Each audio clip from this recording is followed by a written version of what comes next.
Hello，大家好啊，我係 Tim Sir。咁今日咧會同大家分享一個比較認真又少少嚴肅同沉重嘅 topic。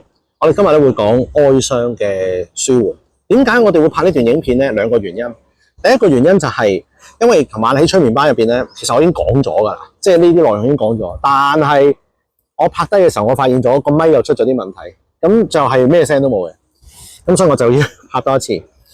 第二咧就係踏入2026年，無論係我自己啦，定係最近我哋有啲嘅學生，佢身邊都出現咗一啲嘅情況，就係可能係屋企人因病過身，又或者係有啲朋友選擇咗輕生而離開咗呢個世界。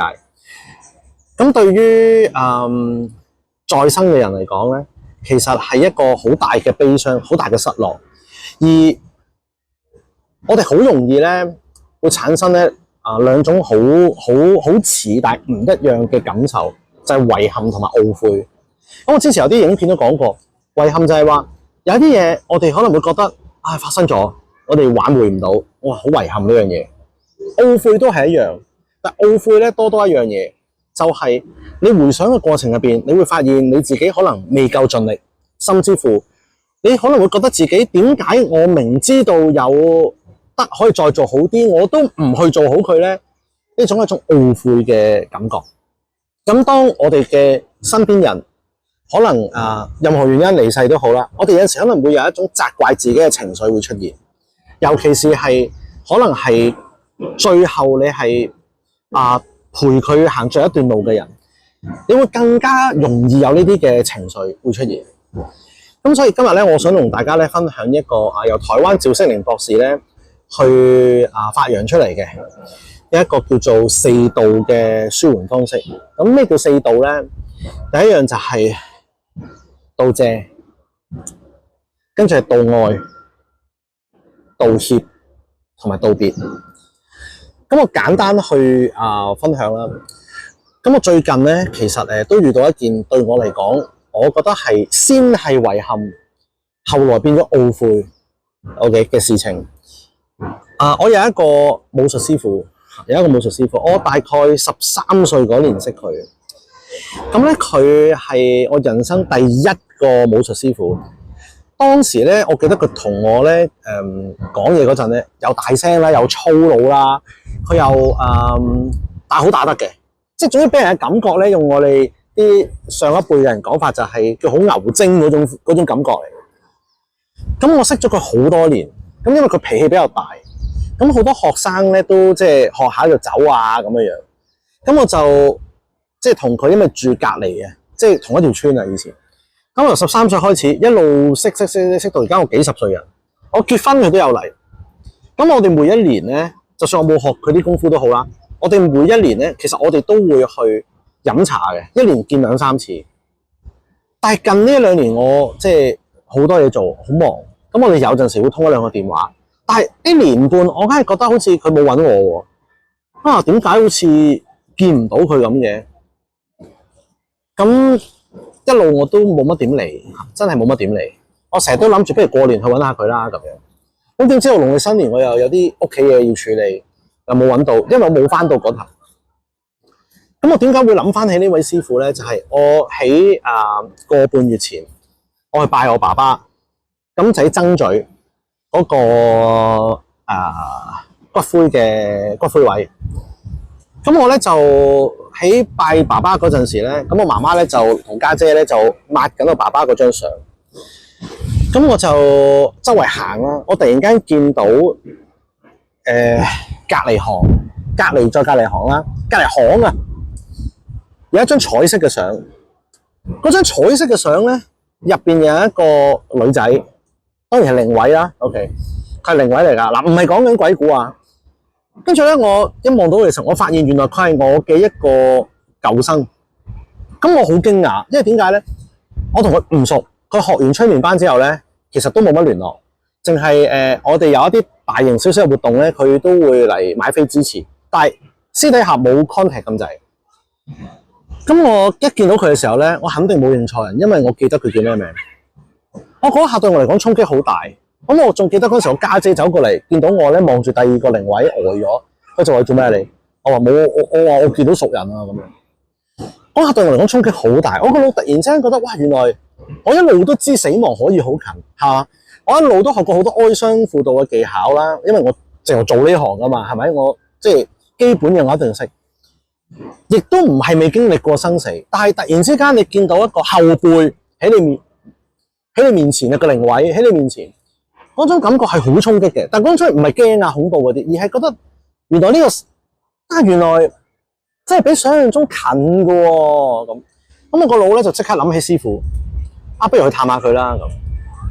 咁點知揾唔到，電話 cut 晒。咁我就去咗佢屋企樓下，因為佢成日會攞住龍掌行嚟行去。我等咗個半鐘，其實我覺得心知已經不妙㗎啦。咁我就去問嗰啲捉棋嘅阿伯，我都未講晒，我淨係問我想問之前有個老師有個師傅啦，佢攞住龍掌行嚟行去，跟住佢話死咗咯，死1年半啦。哇！我好傷心啊！我嗰一刻咧，啲眼淚係湧出嚟湧出嚟。咁我就即刻喺馬鞍山嗰度揾間聖堂坐下先啦。咁點知咁啱間聖堂有活動，又係講緊耶穌見到拉撒路嘅嗰個故事，即係拉撒路走咗，又係啲關於死亡嘅故事啦。咁呢度唔詳述。咁我老婆就問：喂，你冇事啊嘛？哇！其實我有事嘅，即係我係嗰一日咧，我捉咗喺條街度3個鐘頭，行晒細個師傅陪我行嘅地方，咁一路俾自己流眼淚，我接受我自己係有悲傷，然後我就用嗰4道嘅方法，我喺個心入邊，我同師傅講，我哋首先道謝，我話師傅，我好多謝你喺我人生入邊出現過，好多謝你。你喺我人生面出現過，係呢位師傅教識我，要海納百川。你學嘢一定要去唔同嘅老師度學。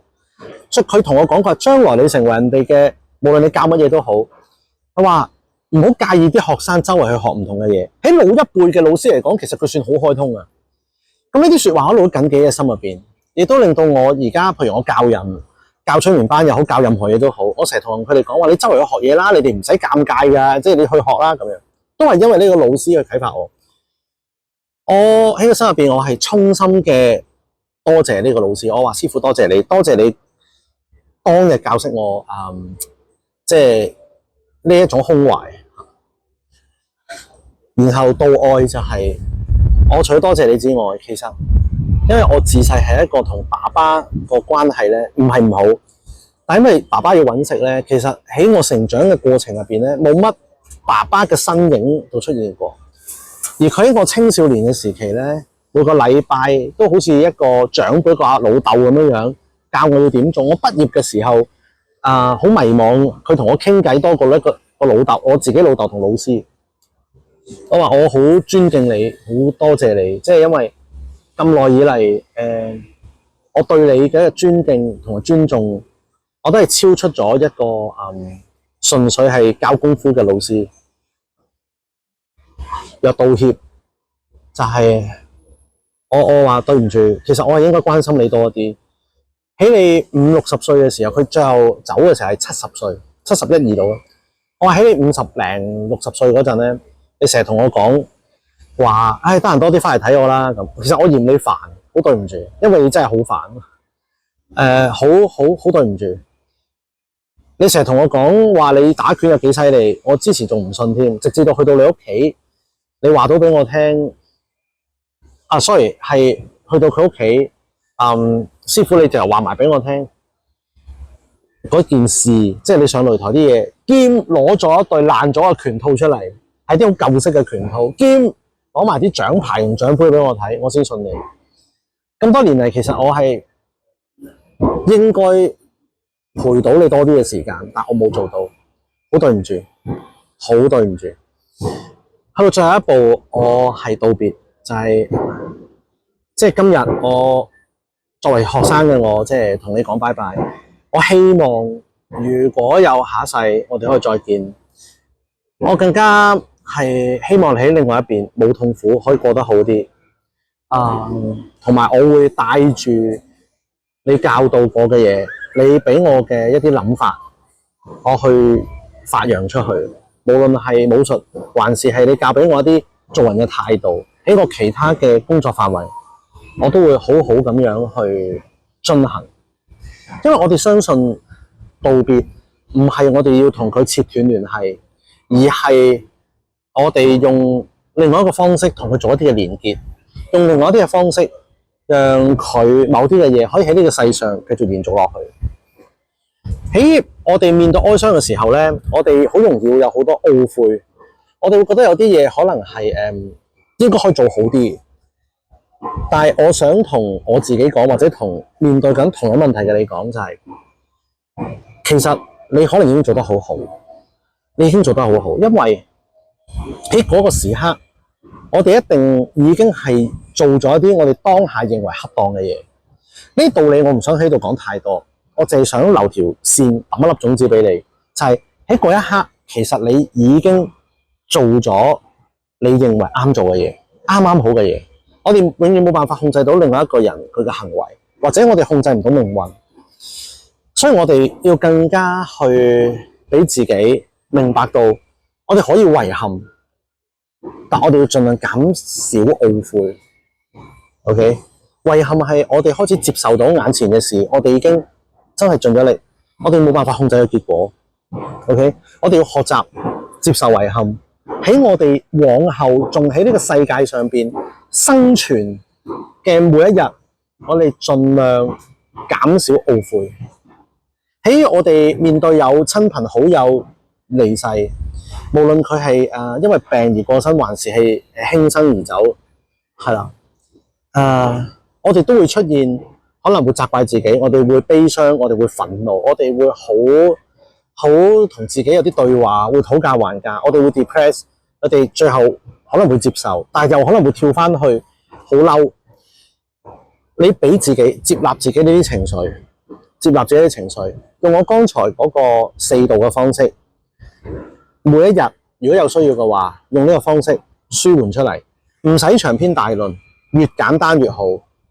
OK， 但係如果你真係發現，咦唔係喎，真係搞唔掂喎，真係好需要揾人傾喎，咁你可以 DM 我，好冇？我哋簡單傾下偈。